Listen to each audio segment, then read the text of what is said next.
you. I understand we're going to add an additional item to the Yeah, I can agenda. take that if you'd Councilmember Kachardi?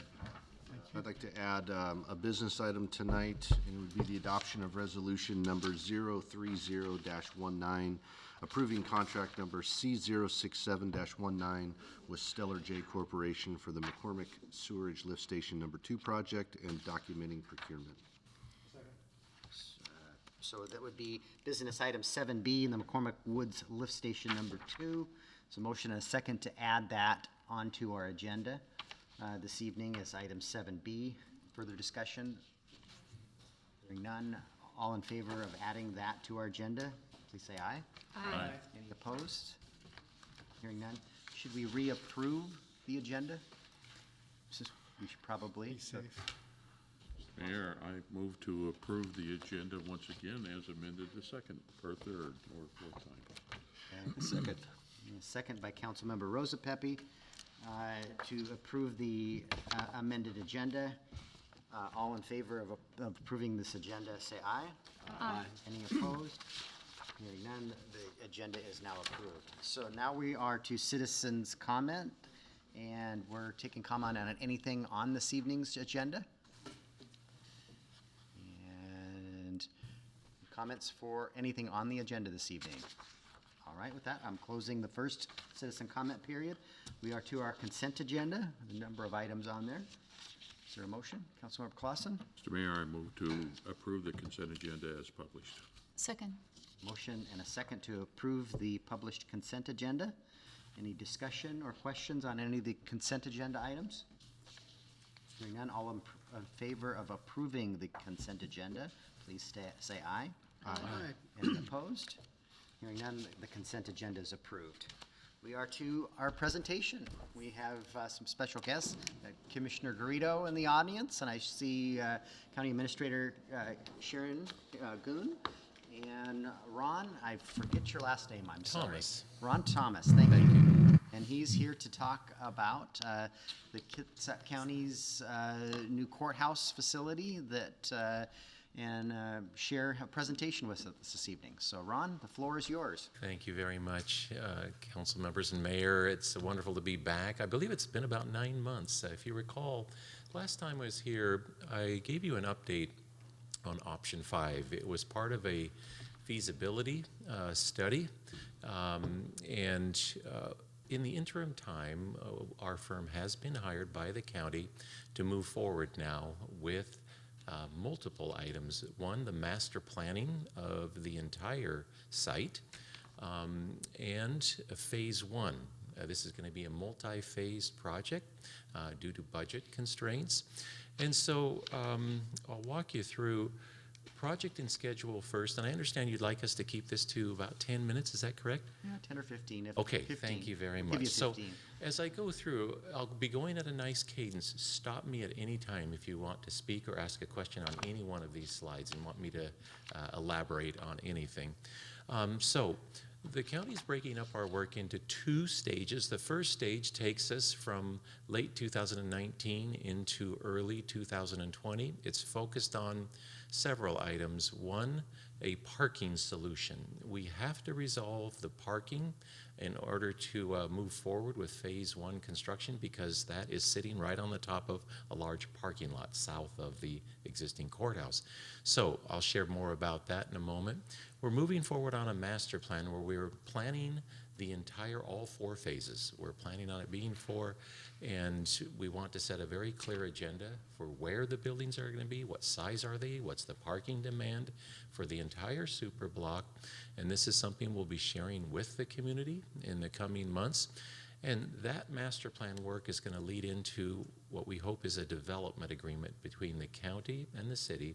And the primary tool of the development agreement is good when a project is going to take 5, 10, 15 years to actually be fully realized, yet we'll be agreeing to certain improvements in the right-of-way, to utilities, and those agreements will be with the city, and they'll be fixed at this time here in early 2020. And then the last thing, well, 2 things actually, the phase 1 schematic design. So we're actually studying now what's the floor plan, what are the elevations, the massing of the building. And I'm going to share some of that with you. We're just getting started on that. And then the adaptive reuse of the existing courthouse. The first phase of our project is going to involve courtrooms. Once Superior Court is able to move into the new addition and the Superior Court judges, it frees up space in the existing courthouse to improve spaces for other departments, and we'll keep doing that over the course of about a year after we move into the new first phase. And so this work, schematic design, master plan, development agreement, we're hoping that that is completed by April, May of 2020. The second phase of the work, this shows, and I'm sorry, it's so small there, I'll explain that it's showing the end of 2019 into 2020 as we're working on the design, the design development, construction documents, bidding for the project clear out in 21. But the very top section there, it's showing we're actually going to be doing the contract documents, permitting and bidding in 2020, and actually doing the construction of the parking lot and have it finished by 2021. And that's what's going to allow us to then get started with the construction of phase one. And that's the rest of that schedule. And you can see it stretches all the way out into 2022, move into that first phase of the new courthouse. And then in 2023, we're doing the adaptive reuse of the existing courthouse. We've been doing a lot of work over the past few months. The survey is now complete. Utilities, we've been coordinating with the city on getting good, accurate utility information. And again, I realize it's very small, very large area to survey accurately. And then geotechnical work. A lot of machinery has been out there on site. Let's see if I have okay, there we go. So we did a lot of borings below the courthouse, the most important portion of the site.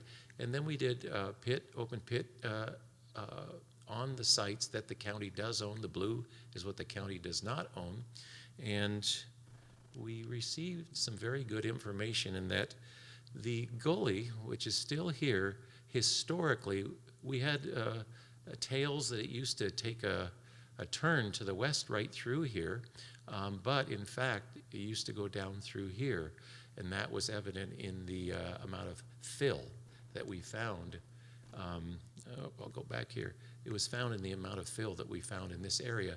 And the real good news is no pilings are required underneath the new courthouse.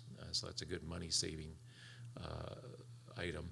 And so the other items, the county has a separate team that is working with the owners of the properties south of Taylor Street, and there's one in the northeast corner of the super block, have made good progress with 6 of the 7, is working towards providing offers for those people, and again, continuing to work on the 7th.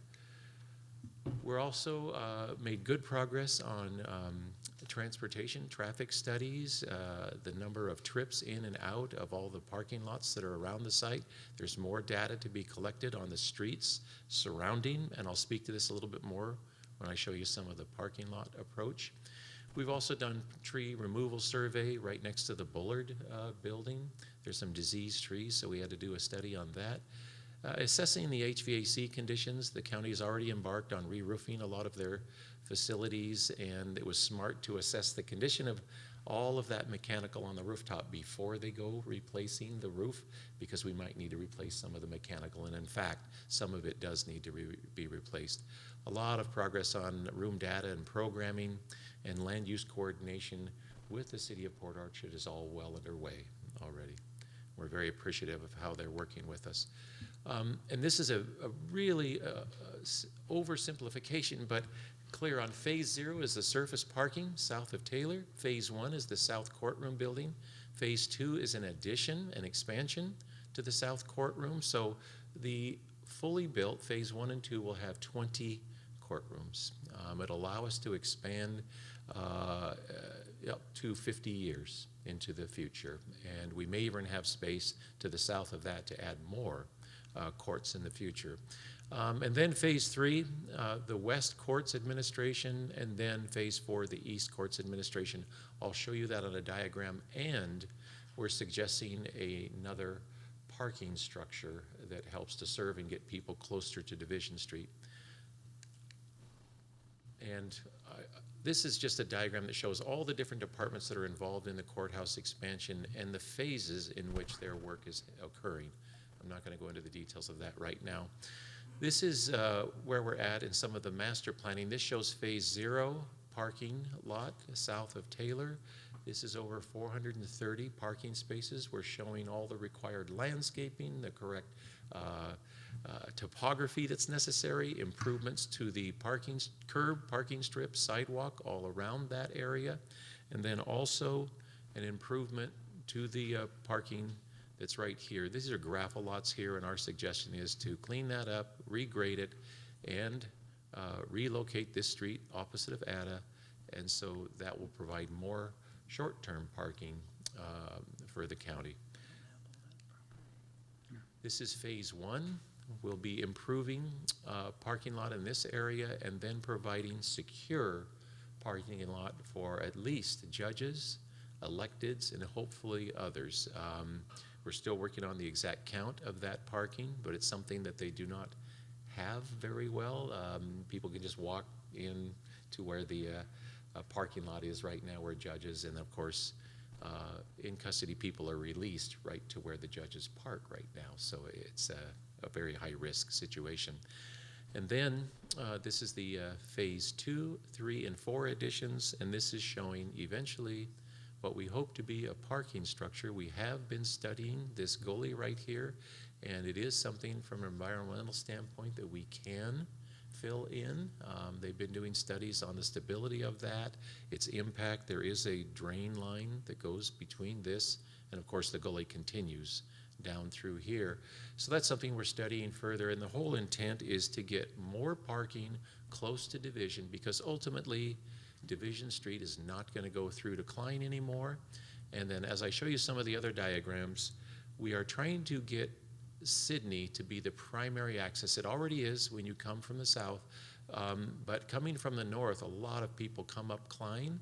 It's very dangerous as you get to the top of the hill, and of course we have residential areas, so if we can get most of the traffic to come through Sidney and then access via Taylor to all of this parking, and preferably come back to Sidney. That's the direction we're taking this, out of respect for the surrounding neighborhoods. Yes? So I don't see the Bullard building on this. Ultimately, in the 4th phase, the Bullard building is demolished, as Okay. is the entire courthouse here. Okay. Yeah, good Thank you. question. And this is the circulation diagram. In the purple is the auto circulation, yellow is pedestrian, red is circulation for in custody. That actually will be a bridge that's coming from the jail to the new courthouse, and there's vertical circulation. So anybody in custody never crosses with anybody from the general public, never crosses with jury members, never crosses with judges until they're in the courtroom. This is a fundamental layout of this courtroom that does not exist today, and so this is something we're able to do in the new addition. And the other thing to focus on here is our direction that the new entrance to the courthouse is going to remain largely where the existing one is, and we're trying to locate a lot of parking here so that we can do that in the future. Here's the additional Phase 2, and then eventually 3 and 4 with closed off division, a nice court in between there, and then a large portion of one of these trays. So this is upwards of 450 parking spaces. And the idea is we take the short-term parking out of here and we place it right here.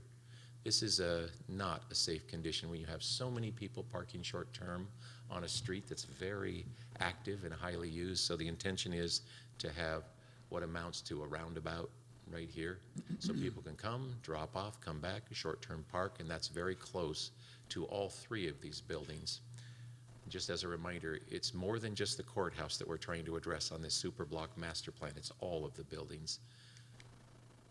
We've been engaged, oh, go ahead. What's your schedule for public input into the parking, especially Phase 0 and Phase 4? Oh, As we you thought- know, a lot of we- people live in the yeah. downtown area. It's a very desirable area that's walkable to Bay Street. Yeah. And it's becoming increasingly popular. Yes. It seems, it troubles me actually that Phase 0 is only surface lots in an area that could be housing. Yeah, that's budget-driven, why it's surface and not structured parking at this time. And the structured parking is going to come at a later phase. Now, our meetings with the public, we're getting too tight to the holidays here, so we're hoping in January we'll have public meetings with those surrounding the Superblock neighborhood, and then in February, a meeting basically for Port Orchard. Hopefully, we can have it here. We're going to be working with the city on scheduling that. Commissioner Garrido will work with Mayor on selecting dates and quite frankly, the outreach. We want to make sure that we're getting the notice out really well. And sooner would be better than later to basically solicit people's feedback on this master plan approach. So this is a session where the judges, department heads, they were all part of a visioning session.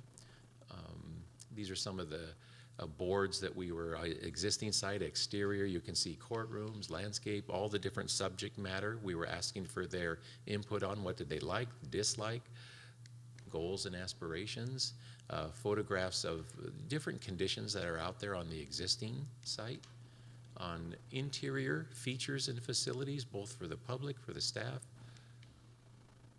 and then outdoor spaces, different character images, outdoor spaces, and the exterior canopies, entries. And then this is a section, the top one is the last time we were meeting with you, that was called Option 5, and the new building right here, so lobby, the eventual Phase 3 and 4 admin, and then this was viewed as a 4-court wide, and then the Phase 2 was 2 courts wide. What we're looking at right now is 3 courts wide, and then the future Phase 2, another 3 courts. And the reason being, we're concentrating courthouses on all 4 floors. This would be secure. Actually, it's a collegial floor of Superior Court and District Court judges, and then Superior Court office. So we're raising the offices up instead of putting them on the first floor, trying to concentrate large courtrooms down in this area so they can be used for community functions as well. And then also on that ground floor is our new jury assembly. And we're trying to build it right in the first phase so we don't have to spend money on that in later phases. So that's the stacking diagram. Oh, and by the way, the original one, Option 5, had a 5th floor back on Taylor on the south end of the site. That's no longer there, so it's just 4 floors high. And again, I realize these are small, but this is the first floor as we come through the existing courthouse. And 2, this is the elevator and stair stack for the new courtroom, large jury assembly, large courtroom, and then the rest of them are courtrooms. This is a very tall first floor, 24 feet, and midway, 12 feet up, that is the mezzanine where we have in-custody holdings. So they will come from the jail directly over to the in-custody, and if they're going to be called to court within a 4-hour period, they will be called from this, then up the elevator, and then we have short-term holding right next to the courtroom on all floors. So from here to each of the holding on each of the floors there. And then this shows the future Phase 2, how it would expand, Phase 3, and eventually Phase 4. And this is important in order for us to determine square footages, number of people, parking demands, that sort of thing, because this is part of our master plan and development agreement with the city. And I'm going to go through these. I wish I had a lot more time to share with you, but these are just various massing studies and our approach. What's the big idea that we're studying here? Again, just more studies, different ways we can organize the square footage.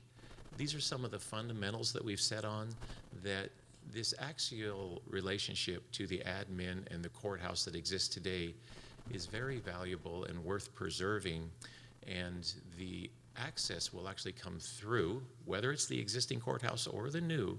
Once the new admin's built here, you'll still come through. There will be an elevator lobby for the admin. That building will only be about 14 feet floor to floor. When you come over to the courthouse here, 24-foot first floor and then 18 feet floor to floor on each one of those. It's necessary to get the proper height in the finished courtroom to go 18 feet floor to floor. And so this needs its own elevator stack here because of the difference in height between the two buildings. This is a diagram that shows how everybody is circulating through the building, public, but also the red. That's where the in custody circulates through. And these colors represent different departments. There's a significant need for a number of these departments. An example would be the clerk, district court, sheriff. They want to be right on a lobby. They're high volume. A lot of people are coming and going. So by having essentially two lobbies to the building, that's what allows us to get this high volume access to so many different departments. And this is the beginning of the massing of the building into a campus. And we're studying the balance of materials. We obviously have some very nice public views over Sinclair Inlet from here. We have this wonderful park area that we're developing here and the entry. And so just studying solid versus window and landscaping all along Klein. I should have mentioned we are proposing that there be no parking on the east side of Klein here. That's really for safety concerns. We don't want any cars parking close to the courthouse. And so we'll be making a very wide green space so that people parking in Taylor will have a nice landscape area to walk from there around to Division until that northeast parking structure is built in the future. This is phase one, and again, this is not architecture yet. It's simply saying, well, there's some solid here, some glass here, but it's correct on its square footage. So it really would be that size of a building. And then when we add phase two, that's again just continuation of courtrooms to the south. And then phases 3 and 4, that's a lower building.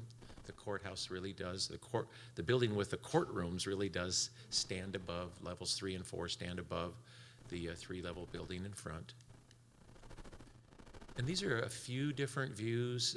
I chose to show you just the exterior ones. We have many interior ones through the building, but for now I just chose to show the exterior. The arrow in the lower right hand shows you where you're looking at. So from Klein and Division, this is what you're looking at. This one is actually from Division. As you have that traffic turnaround, you're seeing the large covered entry of the courthouse.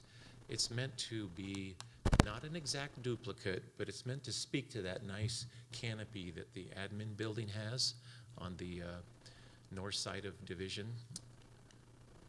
This is the canopied entry to the new courthouse. And again, just early concepts. This is a view from Klein, more Klein and Taylor as you're looking to the northeast and you're seeing the full courthouse building. Again, a overview of the entire campus. And this is a nice section that shows you the phasing of the building. Phase 1 courthouse, you can see 2, 3, and 4, the public plaza, and the existing admin building. We're fortunate on this site. Yes, it does grade up about 12 feet from Division to Taylor, but fairly level, and certainly Division is going to make a very nice handicap accessible, good access for all off of Division into the new courthouse. So that's an overview of where we're at. We have several months left of this master planning before we start discussions with the city on the development agreement. The city is doing a good job in working with us on, and your consultants that work with you on stormwater, other utilities. And so a lot of one-on-one meetings will be happening in the coming months.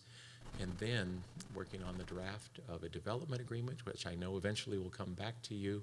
But again, making very good progress on that. And the intent, again, by April, May, we will have what we hope is a good master plan, a development agreement in place, and schematic design complete. And of course, we're going to be running cost estimates on that to make sure we're still on line with the county's budget. So at this time, any questions you would like to ask me? Maybe It's all fair game. turn the all fair lights back game. on. Questions for Mr. Thomas? And we will come a back comment. to inform you along the way. I don't Yes. really have a question, but just a comment, and Yes. I'm sure this won't come as a surprise, but as you're planning out this, you referred to short-term parking and long-term parking, and one of the things that I would be most interested is making sure that you take into consideration either bus access to bring folks by transit, Yes. number one. Number two, even with, when you're allocating spaces for your employees, if you would take into consideration some preferential parking for high occupant vehicles. So Yes. Good if point. the employees are willing to come in van pools, they should get some kind of Yeah. benefit in the parking, so. Good point. And we're also going to be installing electric charging stations as well throughout. So Councilmember Lucarelli? May we have a copy of the presentation? You have please? it. Thank you. You have it. Randy gladly send it out to you. Thank you. Any other Yeah. questions? Mr. Trump? Thank you, Fred? Commissioner. It seems like you scaled down the 7-story building along Klein Street, which Yes. would have been quite gigantic for Correct. anyone living across the street from that. Correct. I'm a little concerned about the northeast parking lot on Cindy and Division because that will triple basically the building height of anything that's currently there. That's why I'm hoping that you'll take into consideration, this is your phase 4. Oh, okay. Some I'm of the- sorry. Hey, I some should of have the- explained. I should have explained further. That's a good comment. So, one of the things that we're taking a look at, because that gully is so deep there, okay, you could fill it in if you wanted to use that. What if you actually put structure down in there? If you needed levels of parking, why not go down? Ada Street already goes down basically one level. We could literally drive down Ada and go into the parking lot without having to, to take square footage to do ramping and that sort of thing. You could come right off of Sydney or Division to a main level. Maybe we only go up one level, literally 10 or 12 feet. The houses around there are taller than the parking structure would be. So that is one example of how we can get roughly 150 stalls on each level and only go up one story. That's a good comment. Yeah. Other questions or comments? I'm excited to see your project unveiled and Great. look forward to continuing working with you. Great. Thanks for the opportunity. Appreciate you. it. Thank you. All right. Look forward to coming coming this back. We're on to our business items for this evening. The first is 7A, a continuation of adoption of an ordinance approving the petition to vacate city right-of-way, an alley between Klein and DeKalb Streets. Clerk Reinerson. Yes, good evening, Mayor, Council. To my section here.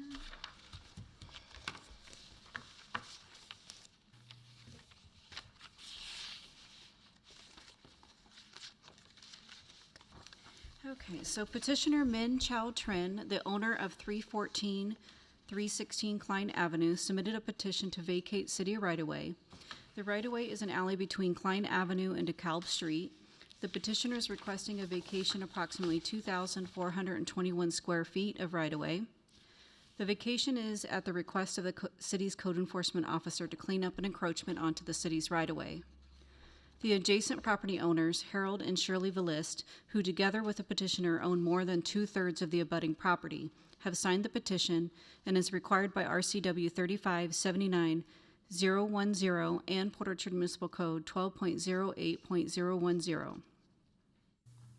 On November 12, 2019, a public hearing was held to take testimony on whether the City Council should vacate the city right-of-way. At that hearing, no members of the public spoke in opposition of the vacation. Staff has determined the following with regard to the proposal of the street vacation. The area sought to be vacated was dedicated to the city in 1886 as part of the S.M. Stevenstown Plat of Sydney. To date, the city has not opened the right-of-way. The city engineer has reviewed the street vacation petition and has indicated the following. The area sought to be vacated is not needed for the public travel now or in the foreseeable future. The functionality of the area sought to be vacated for public purposes is non-existent. Portions of an abutting property owner's improvements are encroaching into the area. The vacation of the area would not adversely affect any city utilities such as water, sewer, or storm. The city has not included any projects within the proposed vacation area as part of its 6-year road plan, nor has the city any scheduled capital facilities projects on this property. The Community Development Director stated the following, that the vacation of the proposed area does not create potential or actual land uses that are inconsistent with the growth of the city plans or goals. This area has not been identified in the city's comprehensive plan. The vacation is at the request of the city's code enforcement officer, as the house has unpermitted additions of unknown age. The house was built in approximately 1891, and additions much more recent that occupy almost the entire width of the unopened right-of-way. The vacation would be the first step in cleaning up the encroachment of the city's right-of-way and neighboring property. Legal counsel comments state that although the vacation would not resolve the issue of the structure being on adjacent property owners, it is the best course of action for the city to proceed with the street vacation process. This would be the first step before the property owners can proceed with any negotiations and/or civil actions relating to the encroachment. If the owners of the underlying property want to proceed with steps to resolve the encroachment issue, such actions should be civil matters between the two of them and would not require any legal involvement of the city. The Land Use Committee requests that the remainder of the alley be vacated with this vacation. This would be approximately an additional 120-foot length of right-of-way for an additional approximate 1,190 square feet. However, after further discussion with the full City Council at their November 19th work study session, Council directed staff not to pursue that additional vacation. The current motion on the floor is that I move to adopt ordinance vacating the city's right-of-way, an alley between Klein Avenue and DeKalb Street as presented at the November 12, 2000 council meeting. So who made that motion and who seconded? Good question. I will tell you in just a second.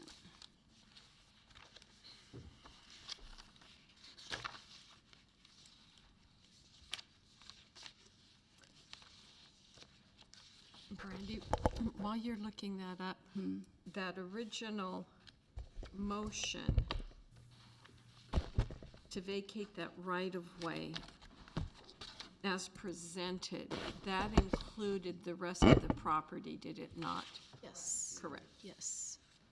Which is now something I So we don't need think we to- want to do that. Correct. We do not want to do that.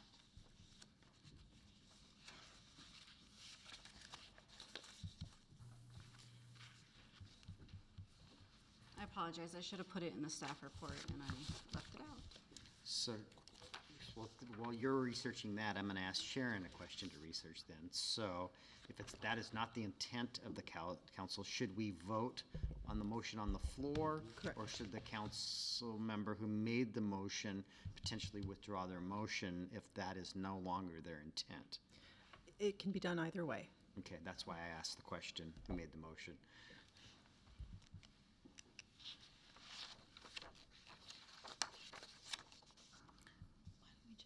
Why don't we just Vote on it. vote we- on it? You wanna just vote on it? Yes. Okay, so we know we have a motion and a second on the floor, but it includes the additional 120 feet. Correct. Okay, all in favor of that motion, say aye. Any opposed, say nay. Nay. Okay, the nays carry, so the motion fails. We have a new motion. I move to adopt an ordinance vacating the city's right-of-way, an alley between Klein Avenue and DeKalb Street, as presented by the petitioner. Second. Motion and a second, and so this vacation does not include the additional 120 feet. Right. And per the staff report, there is still yet to be an appraisal and a value to be determined, and so would this come back before the council, or would it just happen automatically once they pay the appraised value? Once it is paid upon the appraised value, then I just record it with the Kitsap County Auditor, and there's no further action from the council needed. So this will be the only action by the council, all right? Just clarifying that. So I have a motion, and a second. Further discussion of the motion before you? I just want to say thank you for all the additional research that was done. There was quite a bit of confusion. I know in our work studies, we're trying to work through this, and which is why we kind of reversed course on that entire unopened right-of-way, and I think we all have a better understanding of the facts of this issue, and so it was great to hit the pause button and make sure we get it right. Other comments or questions? Okay. Motion before you is to vacate section of city's right-of-way alley between Klein and DeKalb Streets. All in favor, say aye. Aye. Any opposed? No. No? Okay, so we have one nay. We have, all right, motion carries 6-1. We are to 7B, which is an item that was added to this evening's agenda, which is the bid award for the McCormick Woods Lift Station 2 project. Mr. Dorsey, do you have a staff report? Yes, thank you, Your Honor, council members. On October 4th and November 11th, the city's Public Works Department advertised in the Port Orchard Independent, the city's webpage, the Daily Journal of Commerce, and we uploaded the bid documents to the Washington Builders Exchange. Between October 21st and November 5th, 5 addenda were published, with the revised bid opening date extended to November 8th. By the November 8th, 2019 bid opening at 2 p.m., the city received and opened 11 sealed bids for the McCormick Sewage Lift Station Number 2 project. In general summary, the sealed bids received with applicable tax range from the apparent low of $3.14 million to the apparent high of $3.81 million, with the engineer's estimate just over $3 million. Upon initial review by staff and the apparent low bid provided by Stellar J Corporation, it was determined to be non-responsive, and they were notified that the award would be delayed until further review could be made. On November 11, 2019, the City of Port Orchard received a bid protest from Stellar J Corporation, which was reviewed by both Public Works staff and the City Attorney for content and relevant law. It was then determined that Stellar J Corporation provided a responsive bid. Therefore, following the completion of the mandatory bidder responsibility checklist, it was then determined that Stellar J Corporation provided the lowest responsive and qualified bid proposal of $3,141,205.60 for the McCormick Sewage Lift Station Number 2 project. Staff recommends that the City Council adopt Resolution 030-19, thereby approving contract C067-19 with Stellar J Corporation in an amount not to exceed $3,141,205.60, applicable tax included, for the McCormick Sewage Lift Station Number 2 project. Councilmember Diener. To adopt resolution number 30-19, thereby approving contract number C067-19 with Stellar J Corporation in an amount not to exceed $3,141,205.60 with applicable taxes for the McCormick Sewerage Lift Station Number 2 project. Second. Second by Councilmember Rosa Pepe. Questions for Mr. Dorsey? Comments? The bid is lower than the engineer's estimate, which was a pleasant surprise. Higher. And as you know, we had an obligation to get this project underway by the end of the year, per our agreement with the McCormick communities. You said lower? I don't think it's lower. But, Higher than the engineer's Yeah, estimate. it's higher. Just slightly. Slightly higher, okay. okay, but I mean, that doesn't require a budget amendment or anything like that, since it's coming from the sewer. Right. We have funding in that. We also received that $800,000, was it a grant or a loan? It was a grant. A grant from Commerce. The capital budget this last year. Okay, thank you. To augment the funding that we had. And if it does require a budget amendment, we'll bring it back later. Okay. Other questions? Sorry for my misstatement. Yeah, as we worked through the budget adjustments, we were confident we had plenty of funding for this project and plenty of funding for the design of the Marina Lift Station. I would just note that many of the contracts we've put out lately, we've had minimal bids, and this time we had 11 respondents. So I thought that was very good. I appreciated that we had, quite a response to our request.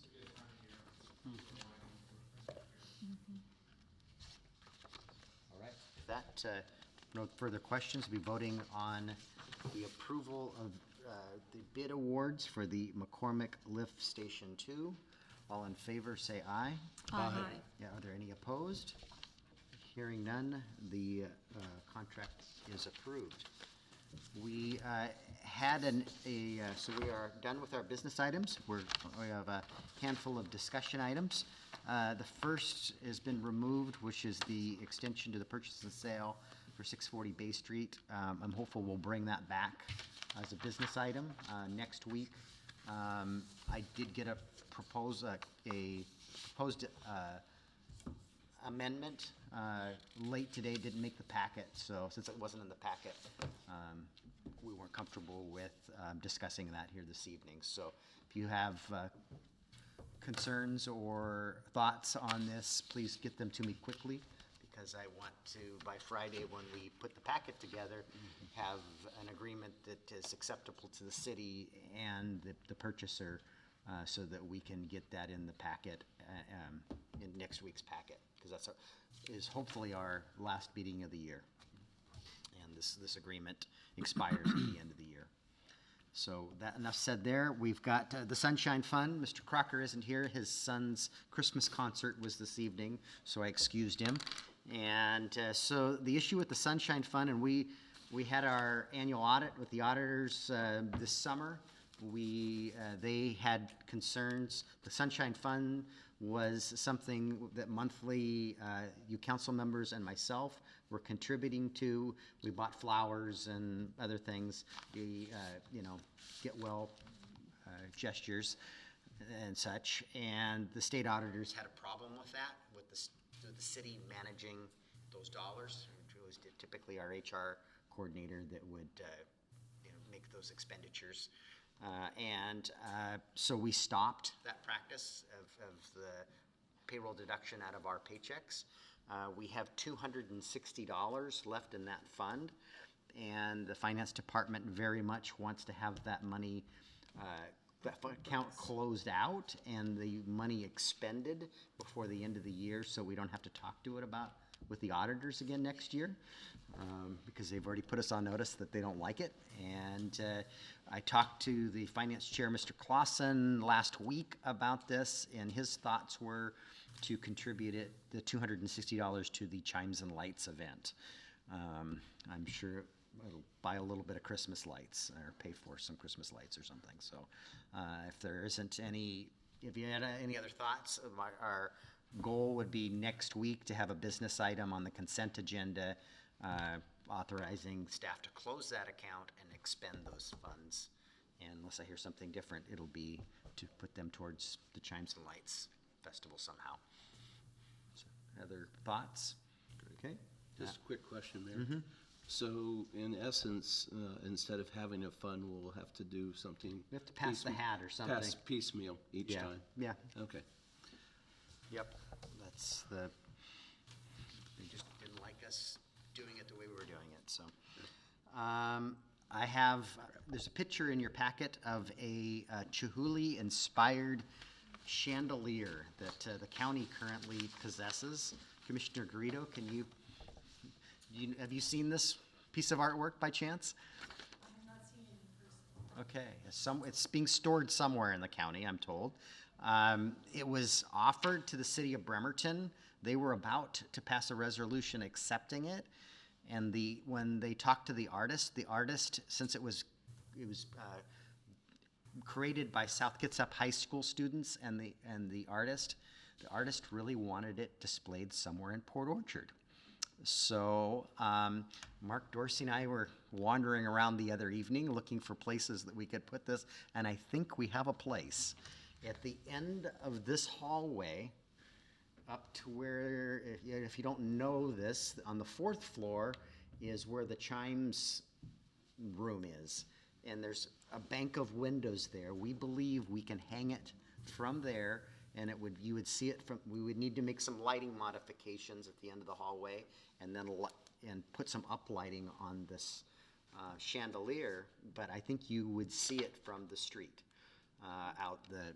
It'd be a nice addition as you drive in, you'd see it through the Yeah, windows. and so I wanted to talk to you about it and potentially next week bring back a resolution for us to accept this piece of artwork, and then Public Works is gonna have to figure out how to keep it attached to the, Mark and I think it might be concrete up there, but neither one of us climbed up there to look. I thought the storage on that level was on the composition concrete steel floor, so I think it's concrete. Yeah. And then lighting shouldn't be an issue because we could remove some of the lighting.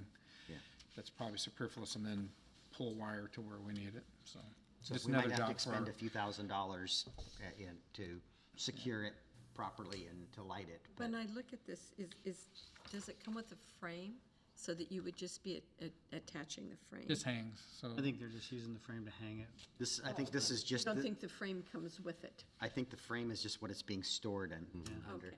I'm sure the frame comes with it. No, And we'll I doubt have the county's to- gonna want it back, but I don't believe it's part of how we're gonna display Okay. it. We'll have to figure out how to hang it, Yeah. definitely. So more to come, but acceptable to, I didn't know where else to put it. I didn't think it'd go here. Right in the middle. Could be Plan B, but we don't have tall ceilings virtually anyplace else. So that's item C.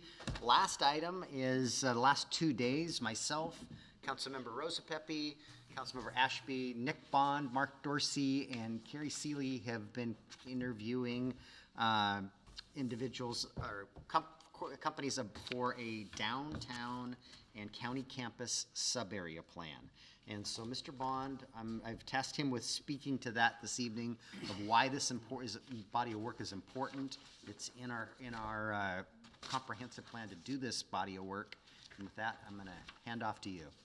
All right, so I'll give you the backstory on the project first. The state legislature passed House Bill 1923, either last session or the session before. Last I can't session. remember. Last session. And it was an attempt to put some money towards planning and regulatory reform type projects that would help increase housing supply. And so they gave a menu of items that cities would be able to pursue. And for us, we had already done 7 out of the 10 items that were on the list, but one of the big items that was available that we could seek funding for was preparing a sub-area plan and a planned action environmental impact statement. And so, as the mayor mentioned, we, in our comprehensive plan, have identified a number of centers in the city, and we have our downtown county campus is in the plan identified as to be considered as a regional center, but it's currently designated as a countywide center. And each of our countywide centers, we have identified projects to do sub-area plans for them, and downtown is by far the most complex of the sub-area plans that we would need to complete. And so, needless to say, we hadn't started on that one because it was going to be a pretty major effort. So, when the grant program was initially announced, we were told that only cities of 20,000 or more would be able to apply, and so we did not apply in the first round, and then not enough applicants came in, and so they opened it up to smaller jurisdictions, and Port Orchard had a couple of weeks' notice to get an application in, and 3 weeks later, we were told that we had been successful in getting $50,000, and I think I came to the mayor with the opportunity. I think we had about 10 days to put together an application, and he said, go for it. I mentioned it to council in my staff report comments to say, do you have any objections to applying for this? And the answer was no. And since that time, we've talked to a number of firms about what it might cost and got some feedback on writing a scope of work for the RFP. It looked like we were going to have to come up with some of our own money, and we were going to go out to other partners seeking some contributions, either from the port or some of the larger landowners downtown in the county. And so far, we haven't been successful in raising a lot of funding, and so there's a bit of a gap that we need to cover to make this project go based on our understanding of the funding. And we did the selection, and we have identified our our top firm and we need to start negotiating with them, but we believe this is going to cost more than we initially thought. And so before I get into the cost piece, the benefits of doing this project, a sub-area plan, it's essentially a more detailed comprehensive plan for a focused area within the city. So by doing the downtown sub-area plan, you look at all of the elements of your comprehensive plan: transportation, utilities, capital facilities, the natural environment, land use, housing, and you develop a plan that addresses all of those points. And when you combine it with a planned action and a planned action EIS, you're doing the environmental review on the plan rather than waiting until a specific project comes in and doing a review on that individual project. So you set parameters for how much growth you're able to accommodate, and you basically you do the review, and that means that when a developer comes in, they can go straight to the permitting process rather than going through a real detailed and potentially high-risk environmental review where there's a number of unknowns.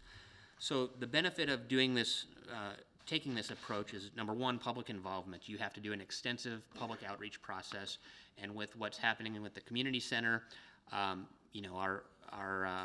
we heard earlier about our Bay Street pedestrian pathway project. It's been in the works now, I think, for 15 years, and so a lot of these items, we can get public feedback on kind of the future of all the components of our downtown, and make sure that our community is bought into those.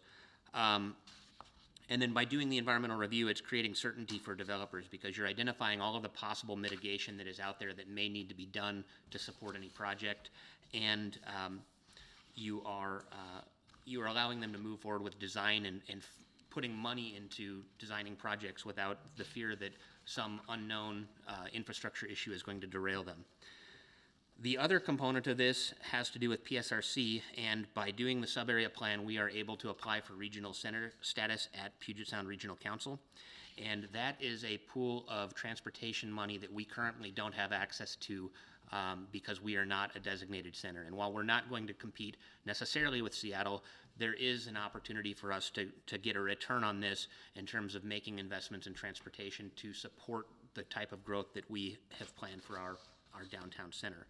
So it does open new doors for federal grant money. And the other thing that we talked about quite a bit today was why now. Obviously, we worked really hard to get our opportunity zones designated in around downtown, and we may not qualify if they do some new market tax credit or future opportunity zone program. We may be above the line in terms of qualifying as a adjusted median income level that is below the 80% threshold. And so we have this opportunity where there's an interest in developing, and this is a way to sort of help that along, and we may not have that in the future going forward. Obviously, there's a ton of interest in developing in downtown. The county is working on their project, which would be rolled into this review potentially as for the later phases, or depending on timing, the initial phase. It sounds like they're a little bit ahead of us right now, but the subsequent phases of the county project could be built into this study. And these things don't, as we heard today, they are have a long implementation timeline, but I think that if we hire the right team and put the right resources to this, we will get a return on investment. And so we are asking the council whether we want to move forward, knowing that we have to come up with some additional funding to cover our share of the project. We have $50,000 from the state. The rest of it is going to be up to us to fund. So And I guess, and I'd just like to add, after sitting through 2 days of interviews and looking at all the representative planned action EIS projects, you start hearing certain names like Shoreline and Burien and, Bellingham, and all these areas that we're seeing these, successful mixed-use type developments. And it's just, the only thing I could say to summarize the last 2 days is this is just an opportunity. This is going to be a moment in time when the city's going to either move forward with the opportunity to, and it's not just the downtown. We're talking potentially out to Annapolis, to the south. We're talking about a large zone for this urban growth area, centers classification, which would be hugely beneficial. So I think this is going to be a paradigm moment for the city. whether we move ahead with this robust planning effort. And a big component of this is the public outreach and getting buy-in from our community on a master plan and what this looks like, from the county campus to the downtown and potentially out to Annapolis. So Councilmember Lucarelli, do you have a question? I do. How much extra money are we talking about? That was where I was gonna go next, but I was gonna answer your question. So it's a significant dollar amount. I believe the range of additional funds, and I'm thankful that Commissioner Garrido's here with her checkbook,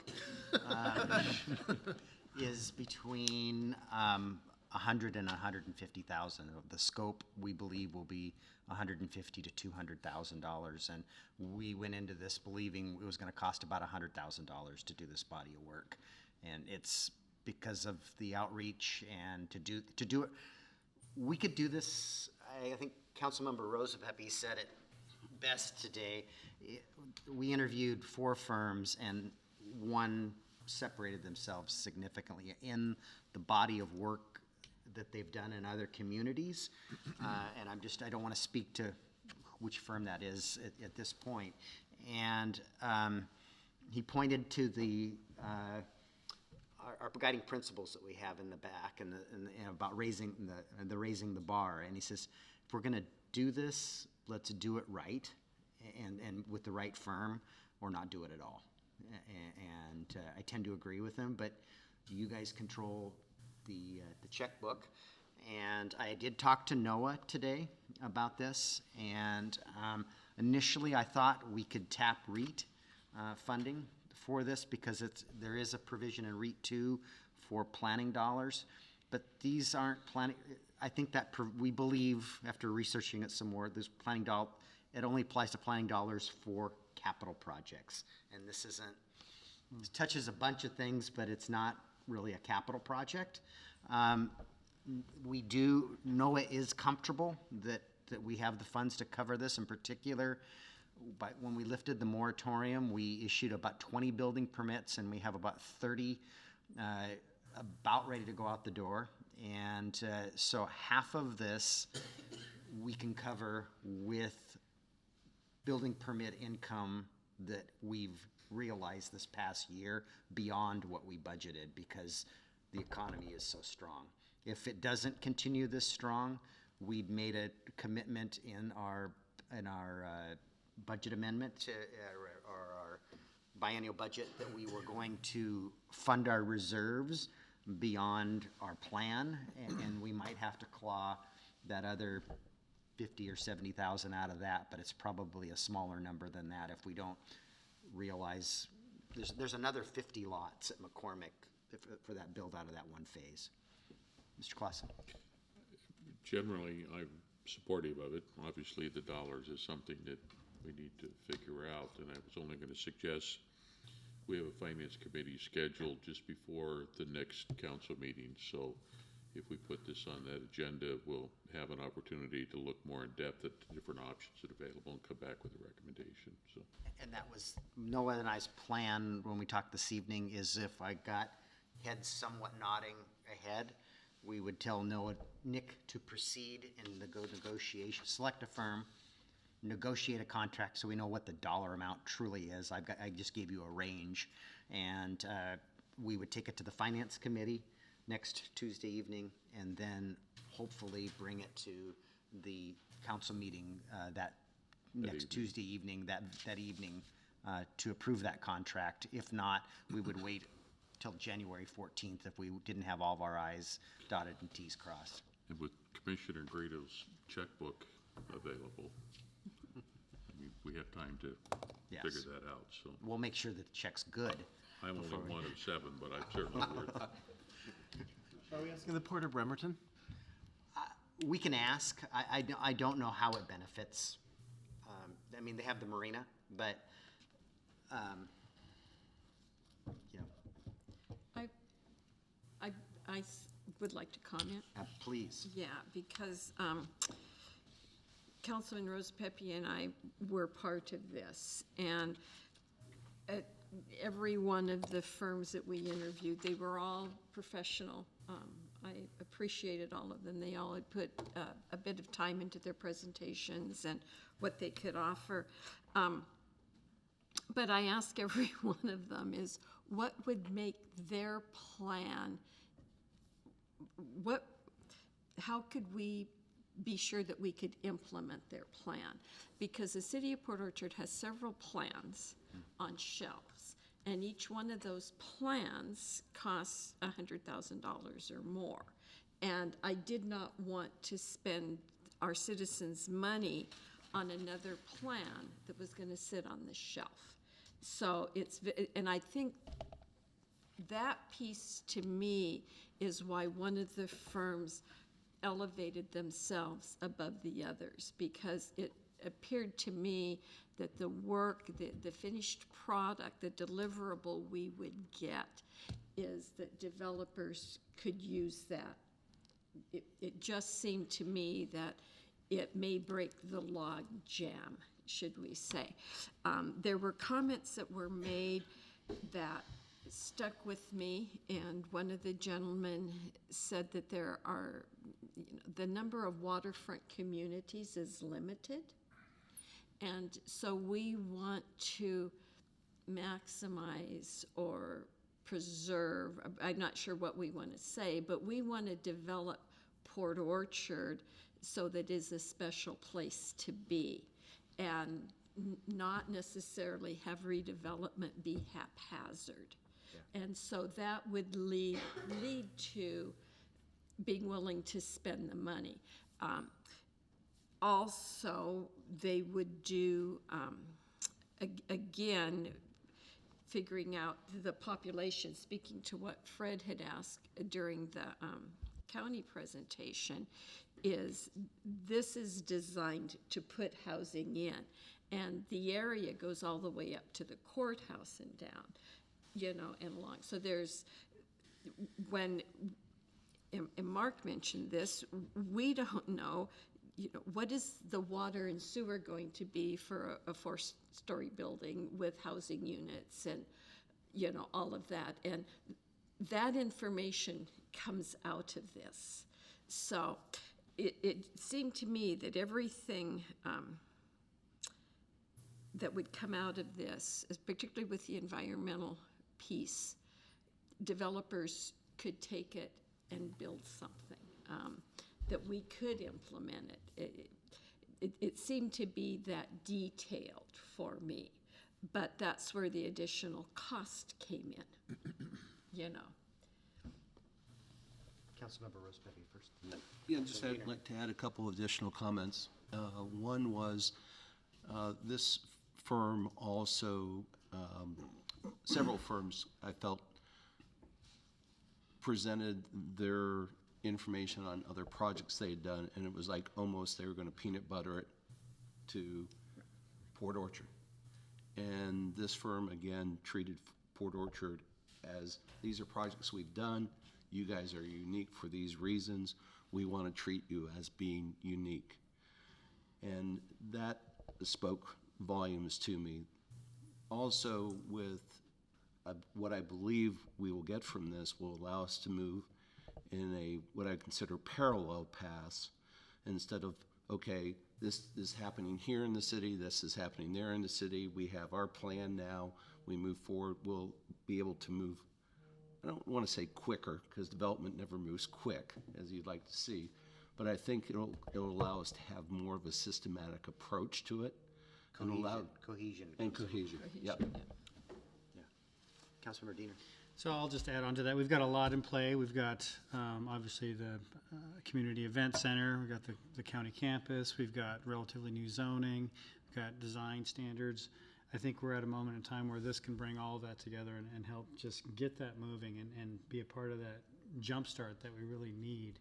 And then with, the various rumblings about other large landowner developments perhaps being looked at, I think the timing is good, and I don't think we should necessarily hold back on the cost to get this done.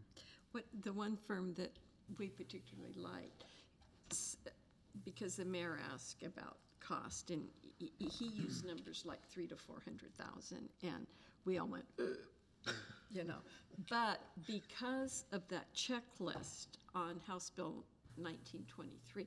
We had so many things checked off on there, they don't have to duplicate that. And that's why the cost would be Significantly less. significantly less. We already have, like you said, the form-based code and, you know, and other things, and we have the opportunity zone. And they didn't have to invent those things for us. We already had them. So are we going to have plenty of opportunity for public input? Oh, yeah. That's a really important aspect of it. That's the whole purpose of it, is the public outreach. It's about a year, what is it, a year-long process, isn't it? It's a 13-month process, and I would say the first 9 months are going to be checking in extensively and really getting in. The first 3 months, it's just purely going out and listening before anything is sort of set in motion, and it's gathering that information, and then we refine it and we continue checking in. But it's going to be a robust, large outreach team that comes to our community and seeks out the people. It's not just going to be holding meetings; it's going to be going to different groups to engage with them. Right, okay, thank you. So I'm not hearing any I got a thumbs up over there. So I'm gonna let Nick do the negotiations so we can get to a number. And the goal is to get to that number. And then I'll circle back to Commissioner Garrido and get her check. And We'll have this on the agenda. and for we'll the have it in finance. at least on the Finance Committee agenda next Tuesday, and possibly as a business item on next Tuesday evening, yes. All right. With that, we're done with our discussion items. We're going to get to our committee reports. I see Finance Committee meets next Tuesday, so you probably don't have a report for us at this point. That's it. Economic and Development and Tourism hasn't met, and they won't meet probably till after the first of the year. Utilities, have you met since our No, it last looks, meeting? we're going to be meeting next Monday, 9:30 a.m. here at City Hall, Okay, and Sewer Advisory. February 19th, 6:30, and that's next year. I don't believe Land Use has met. We've not met, we have nothing queued up, so in the new year. Okay. Lodging tax. Next year. Next year, all right. There's nothing to talk about at Chimes and Lights. Yeah. Thank you. There's nothing to talk about at Chimes and Lights, is there? Absolutely nothing.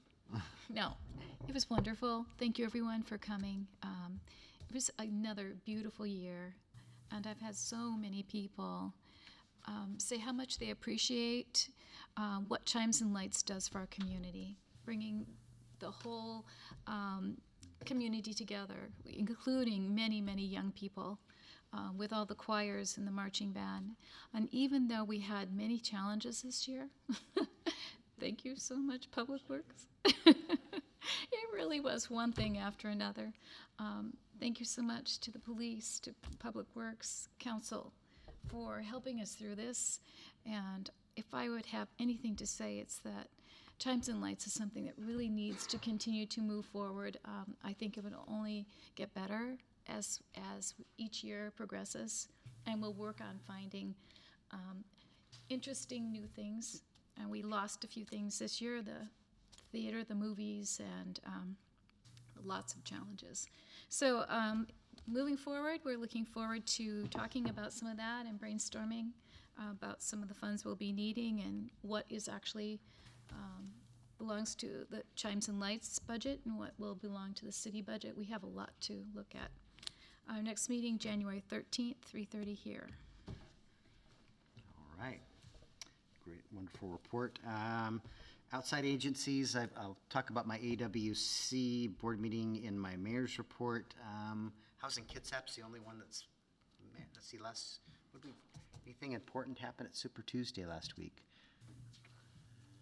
We didn't have a KRCC We didn't have a meeting. KRCC You meeting. approved the transit's budget. We I think that approved was the very transit important. budget, that was important.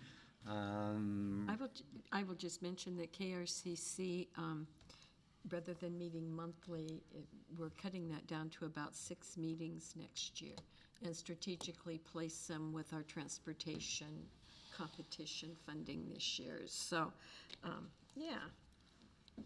There was so Kitsap 911 did meet, and there'd been discussion at the executive board, and the full board brought, the staff brought forward a proposal to put a 1/10 measure on the ballot. It wasn't well received because it was really, in my opinion, a bit of a wish list of projects, about $30 million worth of projects, and I personally didn't view them all as capital projects. Some of them were maintenance type things, and there is one project though that is very significant, and it's the radio system that the first responders use is antiquated, and it's about $10 million to replace that.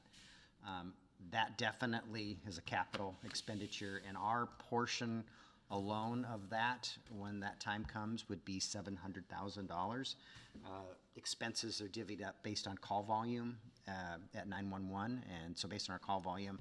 So there is a need, but I didn't feel what we and others felt, and Mayor Erickson can be very blunt, and she was to the executive director there. Hopefully I felt I was a little more tactful, but I didn't Discourage it. yeah, I didn't stop it, I guess. The list, I think the list needs to be refined, and if we're gonna go to the voters, we need a plan, not a list. And that's really what the message was. So I think we're gonna have some more conversation about that. And there are a lot of needs in our community, from housing, schools, and I know this is, at least 10 million of this is very important, so more to come. Council retreat holiday light tour is next Monday. And Mr. Clausen, are you providing a vehicle? Okay, wonderful. And 5:30, leaving here at City Hall, and hopefully you've gotten your confirmation to Brandy if you're attending, so we can notice that properly. And the council retreat is January 17th. Sophie Glass is our facilitator. We'll be at Puerto Vallarta as we've done in the past. I plan to bring a draft agenda for a discussion item next week. I'm still working on that, and her and I have a conference call scheduled for Monday. On to my mayor's report. You guys, it's long since you guys didn't allow me to do one last meeting. So I don't know if you guys saw the email from Georgiana Gronk. She calls me from time to time and tells me when I'm doing well and when I'm not. And so I thought I found some humor in her email, because she wrote me an email here last week that said that we're doing a great job and the city really looks good. So I want to thank you for providing us the resources to make the city look good, and Public Works doing the work to make our city look good. So thank you, Georgiana.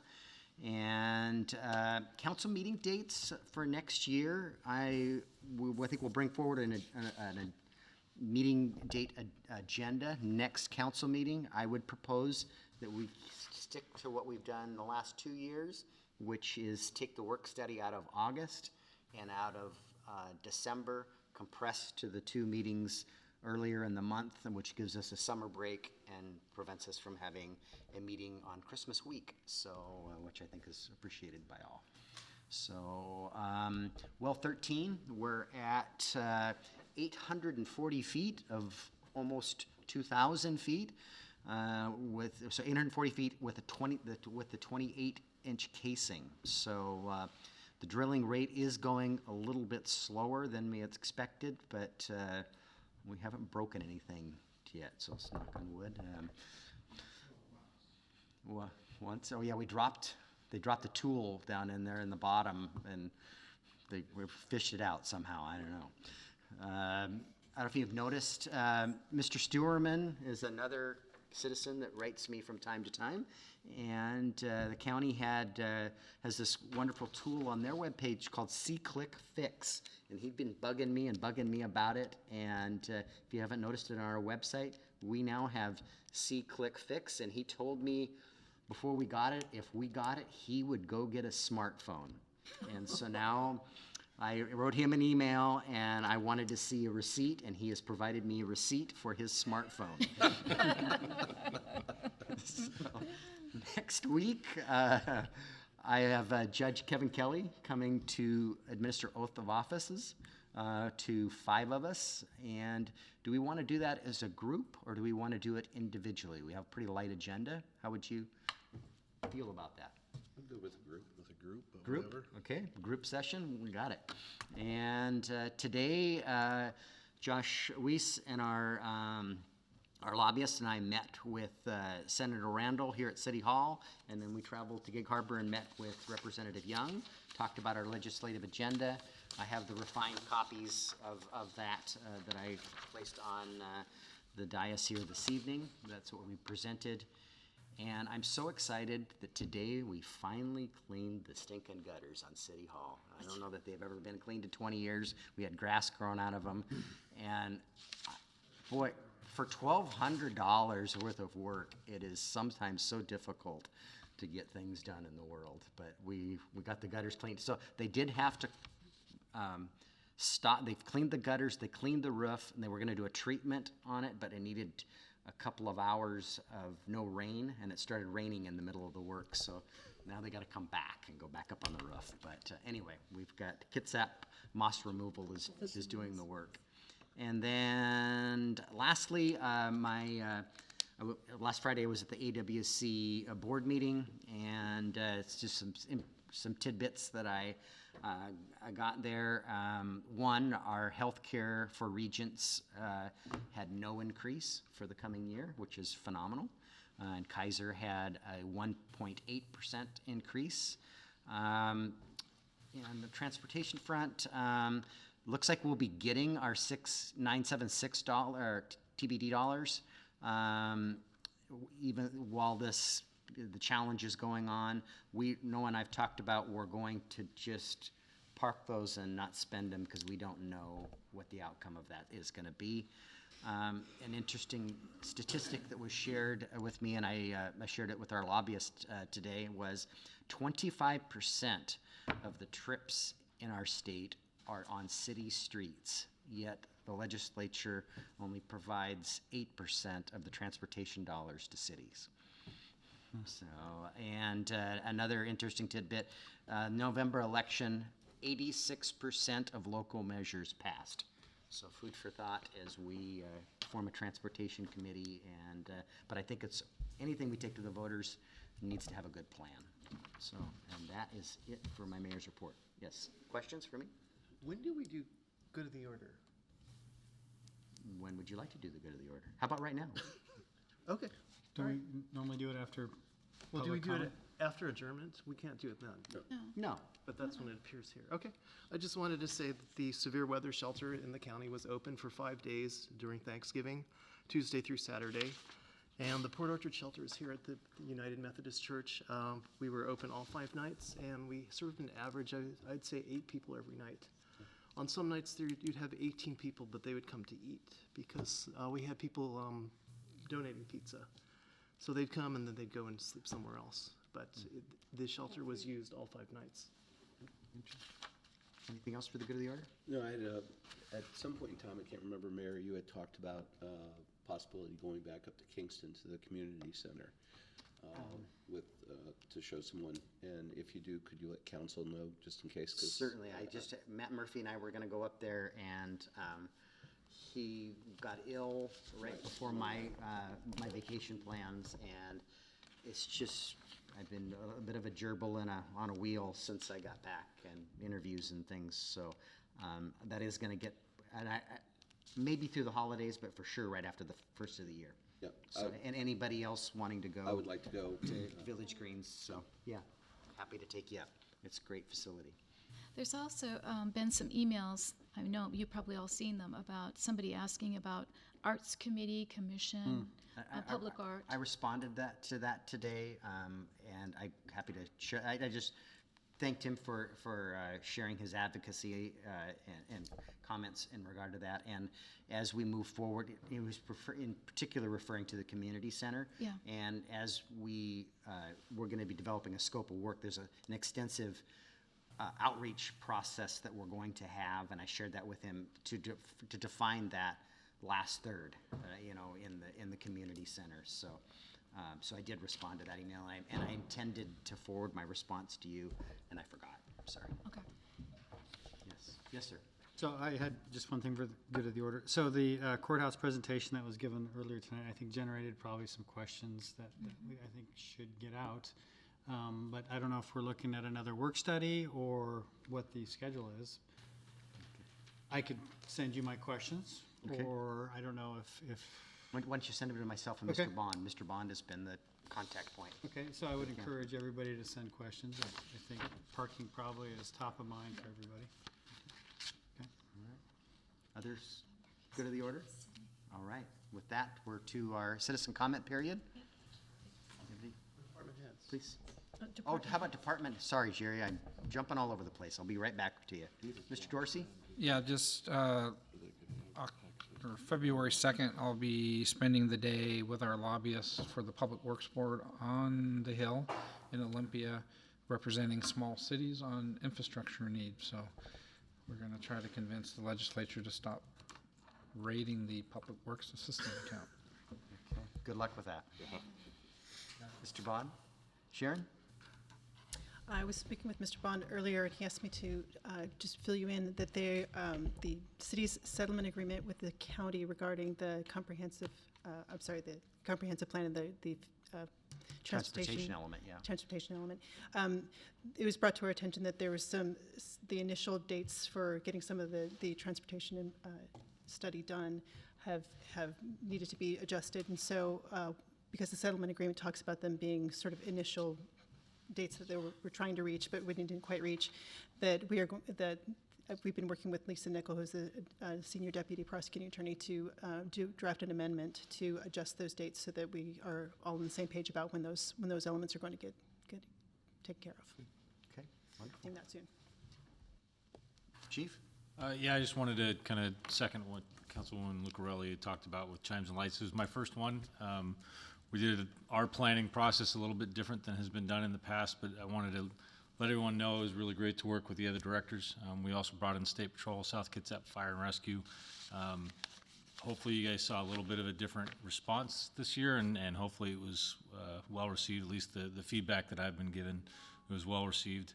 We will be getting together with the other directors and the other stakeholders and doing an after-action report that we'll get it to you hopefully before Christmas. So you're the culprit that caused any and all problems we had? I have some fingers to point, but I won't do it here. Okay. All right. Brandy? Okay. All right. With that, now we're at citizen comment. Jerry, come on up.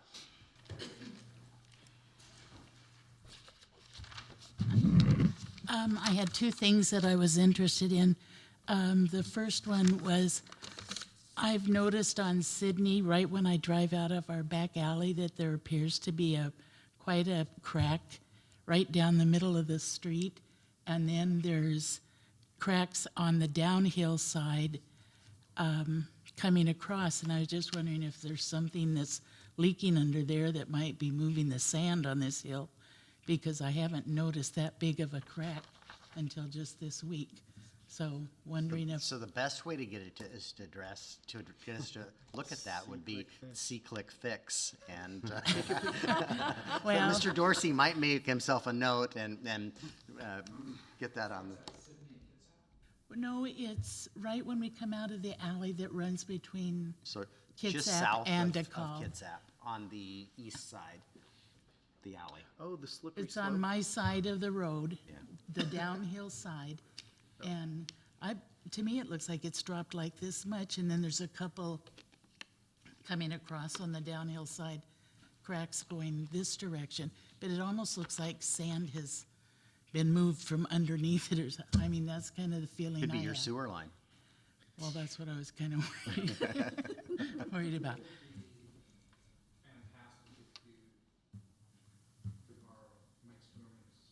Take a picture of it and email it to me.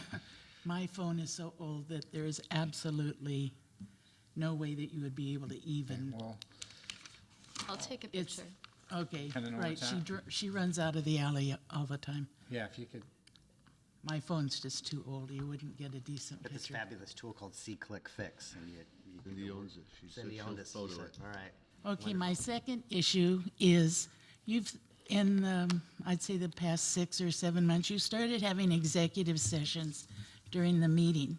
And you guys had a discussion several years ago as to why it was important to have the executive sessions at the end so the audience didn't have to sit here and twiddle their thumbs for 15 or 20 minutes, but they're becoming much more frequent. And I was just wondering, I never heard you have a discussion during the council meetings as to why that has started happening.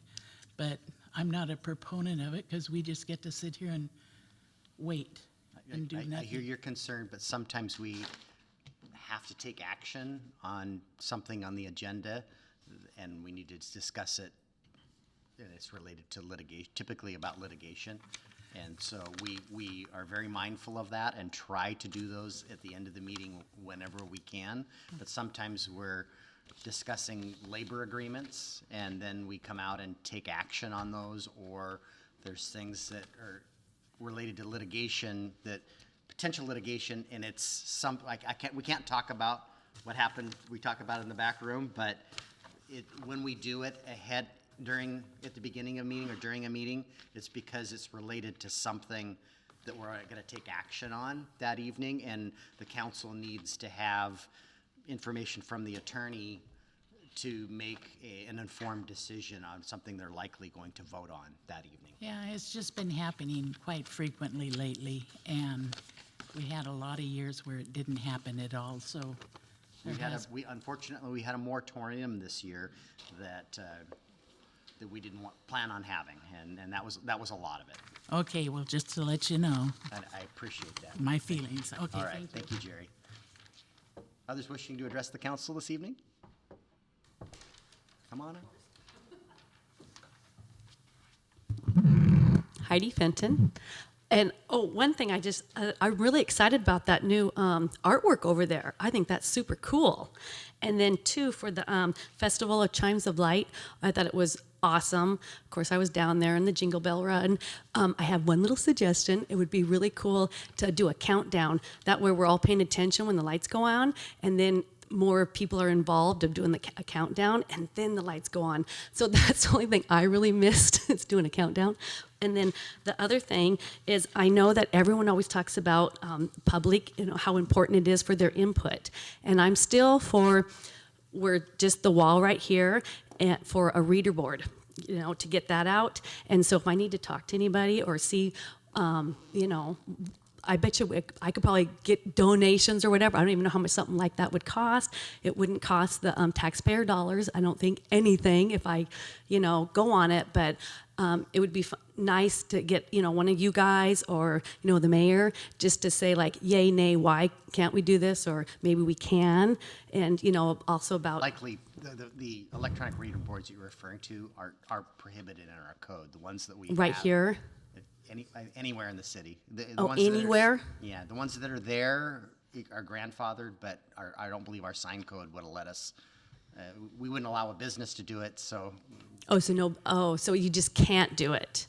Oh, well, okay, maybe I can come up with, because I just feel honestly, I feel like why I am so involved and I want to get involved with city council, I don't feel the people in the city get enough information out to understand, get the meetings, and we're doing so much. I mean, I didn't even know there was a courthouse going to be rebuilt. I don't read it in the Independent, and I guess you had a meeting 6 months ago, but I wasn't involved 6 months ago. So anyway, I'm just trying to figure out what, as people right here, to get more involved, to come to these city councils, and have their input, have their vote, and not just a small group of people vote on stuff. So thank you. All right, thanks for your comments. Anybody from the Boy Scouts? It's your opportunity. No?